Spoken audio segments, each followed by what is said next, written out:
What if the legend of Atlantis wasn't confined to a single city? What if it was part of a much older, far more widespread truth, one buried not just in the Atlantic Ocean but beneath every coastline on Earth? The myth of Atlantis has fascinated humanity for over 2 millennia. Plato's tale of a powerful, advanced civilization swallowed by the sea in a single day and night has been told and retold, inspiring books, documentaries, and conspiracy theories. But what if we've been looking in the wrong place? What if Atlantis didn't lie beyond the Pillars of Hercules, what we now call the Strait of Gibraltar, but far south, near the equator, or even beyond it? What if the story isn't about a specific location, but about a recurring pattern, a cycle of rising seas, lost lands, and cultural amnesia? Because all around the globe, scientists have found evidence of sunken terrains, entire landscapes that were once dry, inhabited, and vibrant, but which now lie silent beneath the ocean's surface. These are known as paleolandscapes, ancient, drowned lands that were above sea level during the last ice age. They were home to rivers, forests, animals, and people. But as the planet warmed, glaciers melted, and sea levels rose by over 120 meters, these worlds vanished beneath the waves, and among the largest of them was Sahul, a prehistoric supercontinent that may hold the key to one of humanity's greatest mysteries. Sahul and the Forgotten Era of Humanity. Sahul wasn't a city. It wasn't even a country. It was an entire continent. Stretching from Australia to Papua New Guinea and parts of modern-day Indonesia, Sahul formed when sea levels dropped during the Ice Age, exposing land bridges and vast plains that are now submerged. This landmass was immense, larger than today's Europe. Imagine walking from Darwin in northern Australia all the way to the highlands of Papua without ever seeing the ocean. That was possible during the height of the last glacial maximum, around 20,000 years ago. During this period, Earth's climate was drastically different. Gigantic ice sheets covered much of North America and Eurasia. The oceans were smaller, as vast quantities of water were locked in glaciers. Temperatures were colder, but human adaptation was already underway. Homo sapiens had arrived in the region long before, at least 60,000 years ago, and archaeological discoveries confirmed they lived throughout Sahul. Tools, rock shelters, and evidence of controlled fire use have all been found across Australia and Papua New Guinea, hinting at thriving communities. But while evidence on land is rich, what lies beneath the sea remains largely unexplored. Yet all signs suggest that humans would have taken full advantage of the fertile plains, freshwater rivers, and abundant game found on now submerged seabeds. These weren't primitive wanderers. They were early engineers, navigators, artists, and philosophers, just as capable of complex thought as we are today. They created the first rock art, developed intricate social structures, and practiced spiritual rituals tied to the land. As sea levels began rising, slowly but steadily, the people of Sahul faced an existential crisis. The coastlines shifted, habitats changed, fishing and hunting grounds disappeared. Over thousands of years, they were forced to move inland, abandoning sacred sites, communities, and perhaps entire ways of life. Today, much of Sahul lies beneath the Arafura Sea, the Gulf of Carpentaria, and the Torres Strait. From space, satellite imagery reveals ghostly traces of old river channels and lake basins. From the seabed, sonar reveals drowned valleys and ancient shorelines. And in the oral traditions of Aboriginal Australians, echoes of that world still survive. Memory beneath the waves. For tens of thousands of years, Aboriginal people have passed down stories, through dance, song, painting, and language about the creation of the world and its transformation. Some of the most remarkable stories are those that describe the sea swallowing the land. Stories of ancestors who lived where the ocean now lies. Stories of hills that once stood where the sea now stretches endlessly. One story from the Yolngu people of Arnhem Land speaks of the ocean rising and turning the land into islands. Another tells of Ngurunderi, a powerful ancestral being who chased a giant fish through rivers that no longer exist. Rivers that once flowed across what is now seafloor. These are not symbolic tales. They are accurate descriptions of sea level rise and land loss, passed down orally for thousands of years. Something once thought impossible, but now increasingly recognized by science. Geologists have confirmed that the events described in these traditions match real geological transformations. These are among the oldest continuous cultural memories on Earth. Memories older than writing, older than cities, older than agriculture.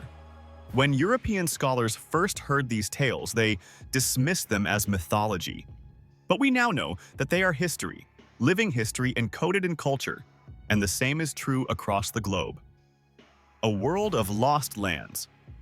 Sahul isn't the only forgotten world. In Southeast Asia, Sundaland once stretched from mainland Asia through Borneo, Java, and Sumatra. It was a vast tropical paradise, rich in biodiversity and resources, home to early human species like Homo erectus, and later, Homo sapiens. When the seas rose, this land vanished too. Many researchers believe that Sundaland is the source of the flood myths in Hindu and Southeast Asian traditions, stories of ancient kingdoms submerged by divine wrath or natural disaster. In Europe, Doggerland once connected the British Isles to mainland Europe. It was a rich hunting ground for Mesolithic peoples. And then, around 8,200 years ago, a massive underwater landslide, the Storegga slide, triggered a tsunami that inundated the area. What wasn't already underwater became flooded almost overnight. Even in the Americas, there are clues. The Bering Land Bridge, known as Beringia, once connected Siberia to Alaska, enabling humans to migrate to the New World. Today, it lies beneath the Bering Sea. The Middle East has stories of Dilmun, an ancient land where the sun rises, mentioned in Sumerian texts, possibly located in now submerged areas near Bahrain. All these places point to a larger truth. Civilization may not have started where we think it did. It may have started along coasts that no longer exist. Which begs the question, how much of human history have we lost to the sea? The science of submerged civilizations. Advances in science are finally giving us the tools to reconstruct the worlds we lost to rising seas. Technologies like bathymetric mapping, powered by satellites, allow scientists to peer beneath the ocean's surface and trace the contours of ancient seafloors. These maps reveal once-forgotten features: submerged river channels, hills, plateaus, and even dry lakebeds that once supported thriving ecosystems. In many cases, entire drowned valleys are brought back into focus, showing where ancient people may have settled, farmed, and lived their lives. Geophysical surveys, side-scan sonar, and autonomous underwater drones now help identify anomalies buried beneath layers of sediment, potential stone structures, ancient paths, and other features that defy natural formation. These are the earliest traces of a forgotten chapter in human history, once hidden beneath the sea. In Australia, the Deep History of Sea Country project is merging archaeological science with oral traditions. Indigenous elders are working alongside researchers to link their ancestral stories to physical evidence of submerged habitations. Thousands of years of cultural memory are being re-evaluated not as metaphor, but as historical record. In Europe, the Lost Frontiers project is using advanced computer modeling and ancient environmental DNA to recreate Doggerland, a vast, now submerged landmass that once connected Britain to mainland Europe. They've identified past coastlines, migration routes, and the vegetation that once flourished there. Taken together, these findings reshape our understanding of civilization itself. Human society didn't emerge suddenly from a single cradle of civilization like Mesopotamia. It evolved gradually across a network of fertile coastal lands, many of which are now underwater. When sea levels rose and these lands disappeared, the knowledge and stories of those lost societies moved with the survivors. Those memories became legends. The legends became myths, and the myths became the stories, like Atlantis, that continue to echo through time. Plato's account of Atlantis may have been philosophical allegory, but it's increasingly plausible that it was also inspired by a patchwork of real historical events: floods, migrations, and the slow, painful loss of once great coastal societies. What Atlantis really means. Let's return to the original Atlantis narrative, the one written by Plato over 2,000 years ago. He described a powerful empire, unmatched in its advancements, flourishing with wealth, innovation, and philosophical sophistication. But with great power came great pride. According to the myth, the people of Atlantis became morally corrupt and arrogant. As divine punishment, the gods unleashed violent earthquakes and floods, sinking the empire into the sea in a single catastrophic day and night. Traditionally, this tale has been interpreted as allegory, a moral lesson about the dangers of hubris, decadence, and the belief that human empires are invincible. But modern discoveries are blurring the line between myth and reality. From Sahul to Doggerland, Sundaland to Beringia, the pattern is clear. Once thriving prehistoric societies were displaced or erased by the rising seas. These weren't mythical cities, but real habitats, filled with people, culture, and memory, submerged over time as Earth's climate changed.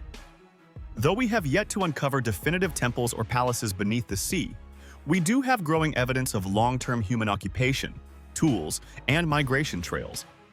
Clues that point to significant settlements that may have inspired stories like Atlantis.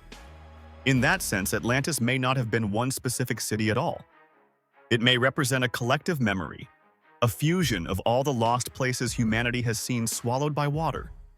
More than just a tale of the past, Atlantis could also be a powerful metaphor for our own time.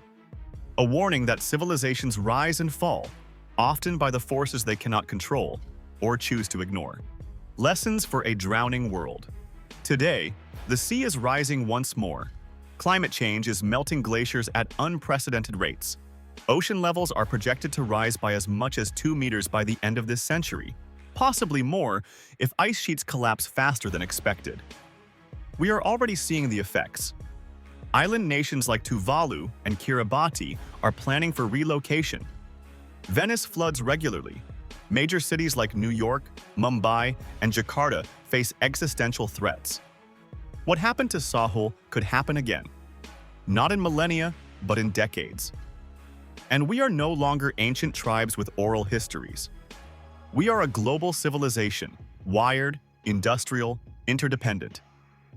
If we ignore the warnings of the past, if we dismiss Atlantis as fantasy and forget Sahul's fate, then we are doomed to repeat the same story. Only this time, there may be no one left to remember.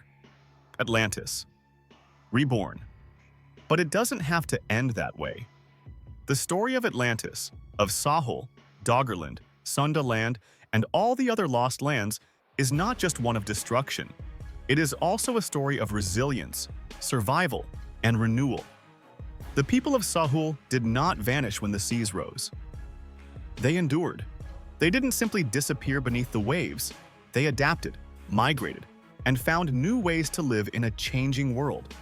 As their coastlines drowned and their sacred places slipped beneath the ocean, they carried their knowledge inland. They passed on their experiences through story, ceremony, and song. Their myths became vessels of memory, preserving history for thousands of years. And today, their descendants still walk the earth, holding wisdom passed from a time when entire continents could vanish. We are not so different. But unlike them, we have tools they never had. Satellite data that maps sea level rise in real time, artificial intelligence that predicts climate scenarios, deep-sea sonar that reveals lost worlds, and the power of global cooperation. We can see the warning signs before the flood.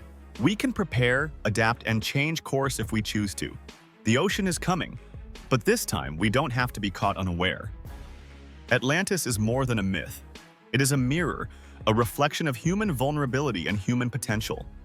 It's a story about who we are when we face crisis, and who we could become if we listen to the past. Civilizations are not immortal. Nature has no sympathy for monuments.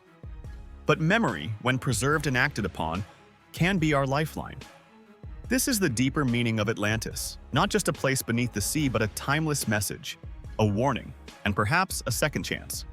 If this story opened your eyes to the forgotten past and the fragile present, please like the video, subscribe to Numen Arcanis, and share it with others. Together, we can recover what was lost and protect what remains. Thank you.